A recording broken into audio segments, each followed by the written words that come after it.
All right, 97.7 Outlaw Radio FM listeners, we got the one, the only, the ever so talented Uptown XO right here on the line. How are you doing this evening? What's up, bro? How you doing, man? What's up? What's up, Canada? I'm What's doing going pretty on? good, man. I'm doing pretty good. I gotta say, first and foremost, man, it's an honor to have you on here. ADST, he got us hooked up. He's actually been sending me your music for a while now, and I have to say, I really, really do like what you bring to the table, man. You are definitely the definition of real hip hop. Thank you, bro. I'm just trying to get it out there to the world, man, and spread it out there. You know what I mean? And Appreciate you. I have to ask you, like, taking you right back to the beginning, like, what actually made you decide to get into the music industry initially? Both my parents musicians. My pops played with Gil Scott Heron. My mother was a musician. They both went to Howard, so I grew up um, playing instruments and involved with music all my life. So um, my father playing for Gil Scott Heron, I really found that out later in life. You know what I'm saying? Like who he was playing for specifically. I always knew he was like a musician, but I found out who he was playing for specifically later on in life. But it's ironic that I'm a writer and I'm like a Gil Scott Heron type of writer. You know what I'm saying? Most definitely, and you are also a member of the rap trio, the Diamond District. I have to ask you, what's the story behind the formation of that group, and of course, how did you meet the other members? I met the other members on U Street, like when I was like 16, 17, going to the open mics because I couldn't get into the clubs. And then, when I started making a name for myself using U Street and that open mic Capital City Records True School as a platform, I started getting a name for myself, and that's why when I met Odyssey and YU, my name was buzzing, and started doing records with Odyssey and YU, and then Odyssey had the idea to do the group, so then we did the group, then we did the album, and then we toured, stuff like that. So, yeah. And I have to say, man, you Then my guys brother, you guys have phenomenal chemistry, all three of you guys, man. So I gotta say, keep doing what you guys are doing, man, because you guys are phenomenal together. thank you, bro. I appreciate you. And also in 2009, the Diamond District actually released their debut record titled "In the Rough." I have to ask you, what's the story and inspiration behind that record? And of course, where can our listeners actually snag themselves a copy if it's still available on the internet? Um, the listeners can get the album. It's online on all platforms right now. I think it's some vinyl albums left. You can get that on Amazon or probably mellowmusicgroup.com. Um, but the In the Rough album was like an album dedicated to the '90s golden era rap, and DC never having a classic hip hop album that came out in that era. So like that was that album for that era. You know what I'm saying? That we never got to put out. That's like real hip hop and is representing DC. You know what I'm saying? And I have to say, before we move off the topic of the Diamond District, I have to say first and foremost, one of my favorite tracks that all three of you guys did together is a song titled "A Part of It All." Man, I believe it came out. I want to say like 2013, 14 maybe, but I got to say that's when I actually first heard about your guys' group, and I got to say that song is still one of my absolute favorites today. Thank you so much, bro. Mine too. Mine too. And you actually signed with former Rockefeller executive Kenny Burns, label Studio 43. I have to ask you, how did that record deal come to be for you? And of course, how did yourself and Kenny get connected? Well, I was a hype man for Wale back in the day. Me and him used to work together at a popular sneaker store, and Wale was signed to Kenny Burns first. So that's initially really how we made that link. Um, I started getting a name for myself, and then Wale went on to do bigger ventures, and then Kenny Burns was still looking for artists from DC. That could hold it down. And Uptown XO, I was the one. You know what I'm saying? So we made history. Put out two great albums with Aline Bilal, AB the Pro, Monumental. We put out 1110, and we put out Monumental 2, Color Gray, and the Elu albums, the Elu brand. Everybody Ain't Like Us, Everybody Ain't Like You. We started that as well. You know what I'm saying? So a lot came out of that. And also, dope music. Rockefeller is such a huge name as well, man. It must have been surreal for you to have to actually secure a record deal with Rockefeller and Kenny Burns. Yeah. It wasn't through Rockefeller, but it was he still had just had like that pull. We was going to do something with Rock Nation. We was going to do something with Q-Tip and Rock Nation. But I honestly really wanted to stay independent, and I'm really glad that we did, that we took that route. You know what I mean? It took the more so direct to consumer approach even before we were in the era that we are in now, where it's like more people are geared toward the direct to consumer mentality. You know what I'm saying? I think it was a good choice as well, because it sounds bad even today. A lot of these record labels are really, excuse my language, screwing individuals over. You know, like taking their music, taking all their royalties and whatnot. So independent nowadays is the Right. best way to go. It's almost reversed. Back in the '90s, everyone was chasing a record deal. Now everyone's like, I'm just gonna go independent and keep all my royalties. Exactly. Exactly. It's better. And also, Yeah. yourself and you were actually on an episode of the cooking show. Sorry, on an episode of a cooking show. I have to ask you, what was that experience like? Actually, just being on a show like that. Oh man, it was dope. It was with one of the artists named Camber. He's from the Low Budget Crew. Also did a lot of work with Odyssey um, uh, back in the day with Cat Brown, and it was dope. We made some. I don't even want to tell you how we made. I gotta watch the episode. It's called the show was called. Hold on. I don't want to mess up the name. Let me look it up right quick. So it's called Copious Amount. The show is called Copious Amount TV. So everybody listening, y'all can go on YouTube and Copious Amounts TV and check that out. You know what I'm saying? See what we made. Me and YU chefed up something real nice in the kitchen. You know what I'm saying? I'm gonna be honest with you. I'm gonna So, check that out after we get off the air, but I'm gonna have to make myself some food first because I already know I get 2 minutes into those shows and my white ass gets hungry. start getting hungry. Yeah, you know what I mean. So you gotta get some food when you watch the Food Network, man. I'll tell you that for a fact. Right. No doubt. And also, Spin Magazine actually called your Monumental 2 one of their top 50 mixtapes of the decade. I have to ask, how does it feel to have Spin Magazine recognize your album like that? That was dope, man. You know what I mean? And that was like after I branched off and started doing my independent thing after Studio 43. So that was my first like independent endeavor that I put all my money into it, and it worked. You know what I'm saying? It worked. You know what I mean? And that's like hard work pays off, man. For real. Everybody listening, hard work pays off. What you gotta do is stay 10 toes down. You know what I'm saying? And especially with Spin Magazine, man, they are like a huge magazine. So just the fact you're actually most definitely solidified within Spin Magazine history now for sure.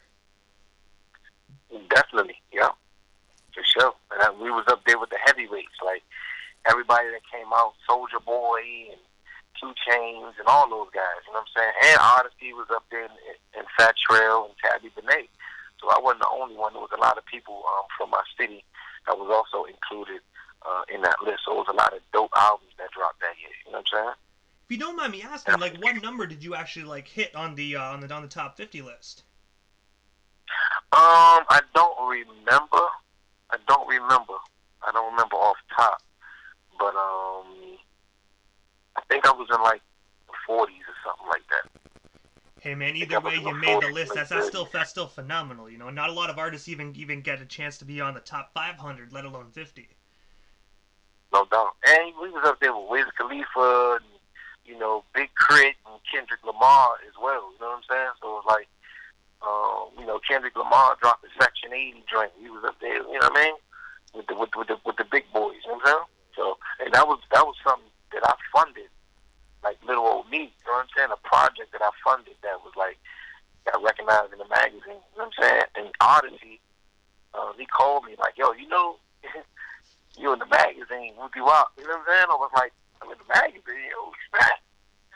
So called mom's bought like 30 copies, you know what I'm saying? It was dope. And you were also a member of the Unity DMV. I have to ask you, tell us a bit more about that, and how did you get connected with the other members of that group?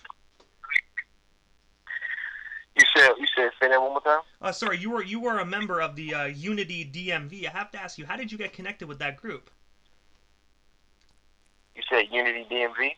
Correct, yes. Um, yeah, just doing work in the community, getting together with the nonviolence campaigns, and just doing the work in the community to uplift us. You know what I'm saying? The groundwork, ground level. But a homie of mine, Quinn, got me involved in that.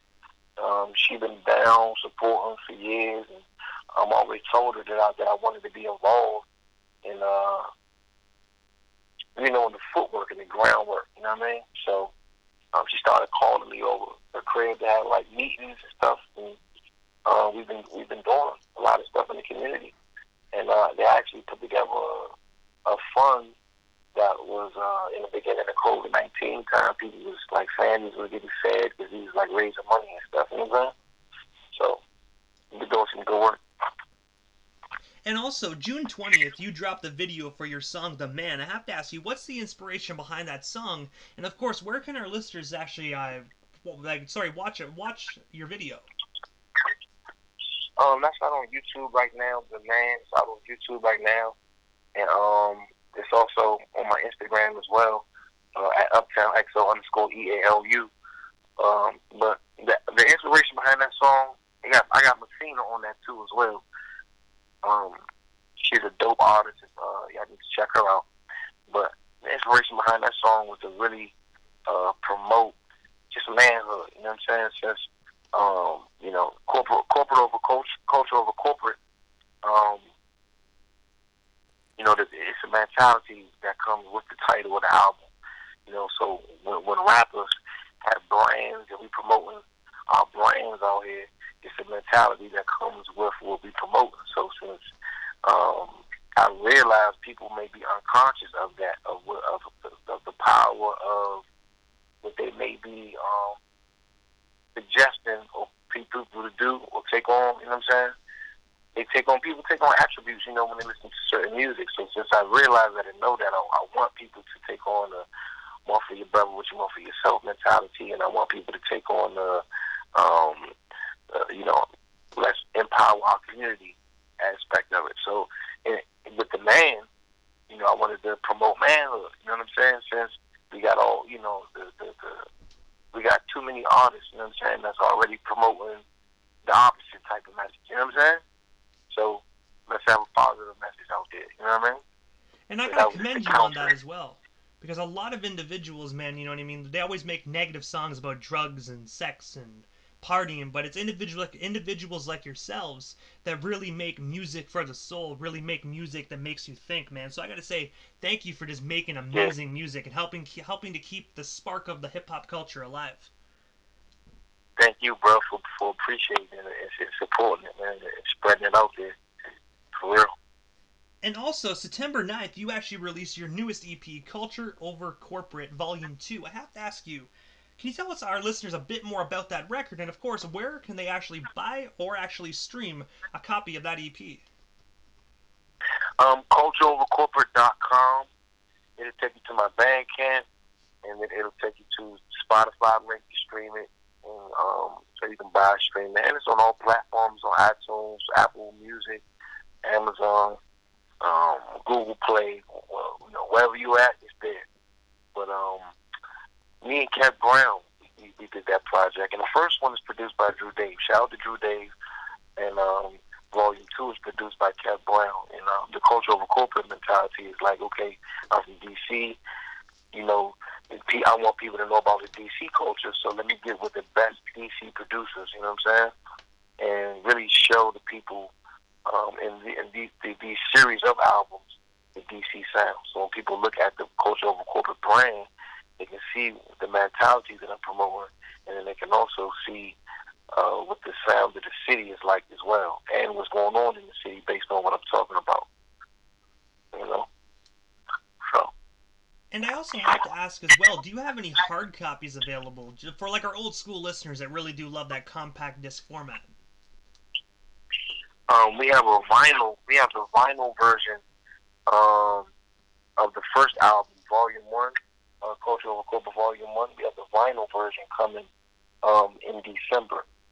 So we'll have vinyl records available in December. That'll be available on cultureovercorporate.com. Right now, we got some good merch out there for y'all to support as well. We don't have any more physical hard copies. And you know what? It sounds like that vinyl's coming just in time for Christmas. So, and vinyl right now is really Yeah, starting to come back. So, people that are listening right now, make sure you snag yourself some vinyl. no doubt, no doubt. Shout out to the vinyl heads out there.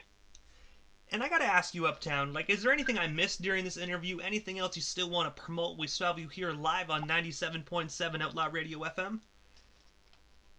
Um, New album coming soon, so stay tuned for that. Go to cultureovercorporate.com for the new merch and the new updates, and go there and watch all the videos and get updated if y'all if it didn't come by your doorstep yet.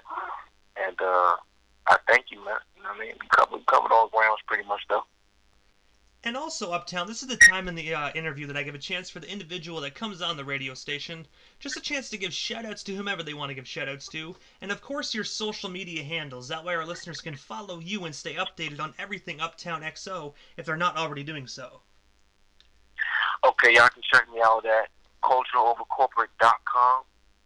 And on that website, it'll actually take you to my Instagram, or you can go straight to my Instagram, UptownXO_EALU, which stands for Everybody Ain't Like You, Everybody Ain't Like Us. And that's where I can be found.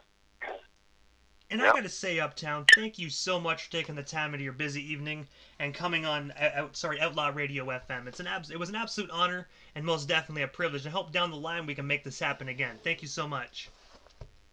Thank you so much, sir. I appreciate you. You're most certainly welcome. Have yourself a wonderful night and most definitely stay safe out there out in DC. You too, bro. Appreciate you, Mike.